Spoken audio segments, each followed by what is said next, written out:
One people. One Uganda. Yeah.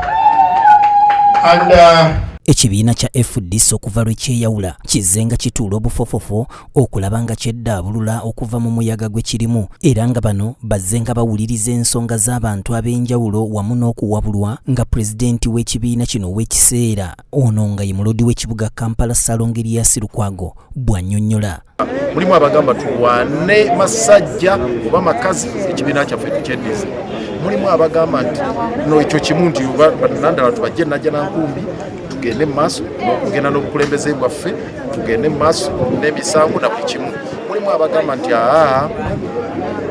nabo benandala era kibadde bagamba nti bannange tukwatagane tukole reconciliation ffe bagamba nti ekyo kya reconciliation omwe mumala kwegaana ebibi byammwe byonna bye mwakola n'effujjo lyonna erize likolebwa ate n'okudda ku mulwamu omutuufu ogw'ekibiina. Mulimu abagamba nti abannange ye lwaki mubonaabona n'ekyo what is the name erinnya mu byesonyiwe tutandike tufune formation empya tutandike ekibiina ekirala.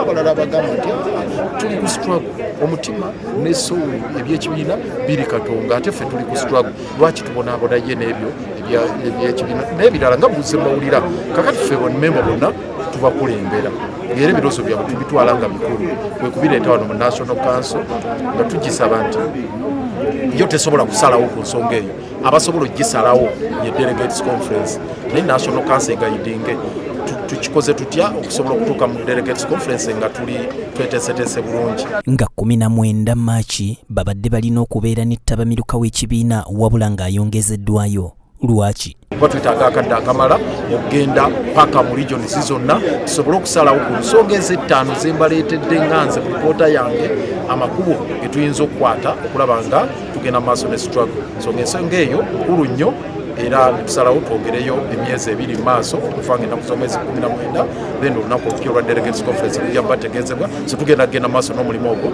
ebbanga lino erituweereddwa twebuuze ku bammemba tugende okusalawo mu National Delegates Conference nga buli mmemba yenna ensonga agitegedde bulungi nga tusalawo kye tusalawo kimu nti kaakati nno lyekkubo lye tukutte eritutwala mu struggle n'okutereza eggwanga lyaffe. Bano bagamba nti bagumu nnyo olw'ensonga nti ababaka b'ekibiina abasinga obungi babali mu 5 era nga bali ku ludda lwabwe.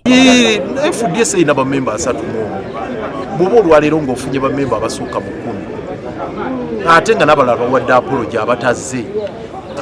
Tubanyonyodde enkya neggulo ba MP abali enajja nankumbi bali 4 ye Honorable Nandala, Honorable Ekanya, Honorable Sasaga ne Honorable Sibambi Yusufu bali 4. Genda obuuza abalala bonna nti mwe muli ludda wa muli ku side ki. So embeera eyo tulembe kutuleka mu mbeera eyo ate bino si byakugamba nti tuwininga namba kudde eno eri bino byakwesalirawo nga buli muntu bwotegeera ensonga bwoziraba ne bwoyagala zikwatibwe ne weesalirawo gwe ffe tetugenda kuteeka mugwa mu buntu mulago nti vaayo najja nankumbi tukuleete tukuwalule. Dr. Kiza Besigye asinzidde mu lukuŋŋaana luno lwe baategese olubadde wansi w'omulamu ogugamba nti tunula nkaliriza teekateeka kola n'asaba bannayuganda okulwana amasajja okulaba nga beddiza obuyinza wamu n'obwannannyini bw'eggwanga lyabwe era nga kino okukituukako balina okuyita mu biwonvu saako ebikko. We are fighting for the country and this is the point the Honorable Semuju underpinned here. The fight is bigger.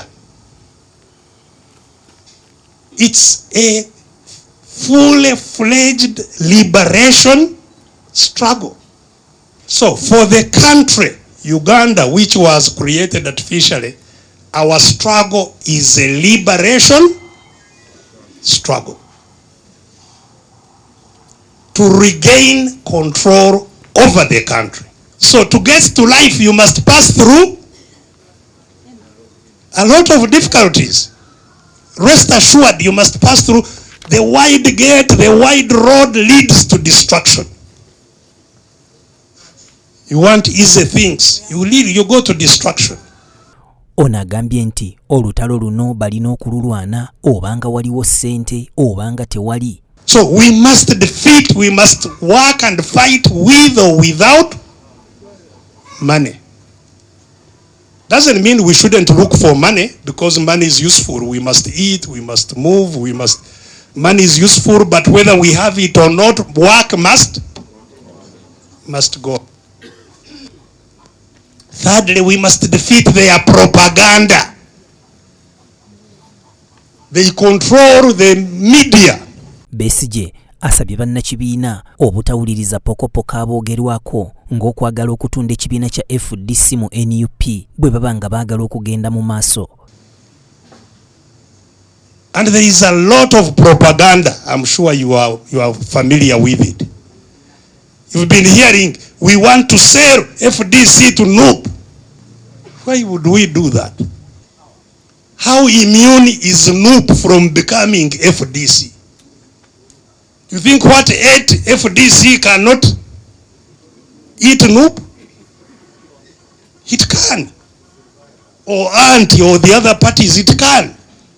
So we must guard against the propaganda. Wano akunza abakulembeze mu bitundu ebyenjawulo okubeera abayiiye ennyo okusobola okwogerako eri abantu nga basaasaanya enjiri y'ebyo ebiruma bannayuganda. But as an activist, find a way of mobilizing, whether amongst your people 10,000, 5,000, if we are able so to send you something, go confidently. Say, I represent the struggle here. And this is why our people are dying of lack of health care when they would be living, because we don't control our country. Besigye avumiridde obusente obw'omunyoto obuteekebwa mu byenkulaakulana nga parish development model. So we must defeat their propaganda that there is parish model. People are going to be rich. How? 100 million to a parish. When all those 500 billions came from the same parish. You are saying, now I'm giving you 100, you will be rich. How?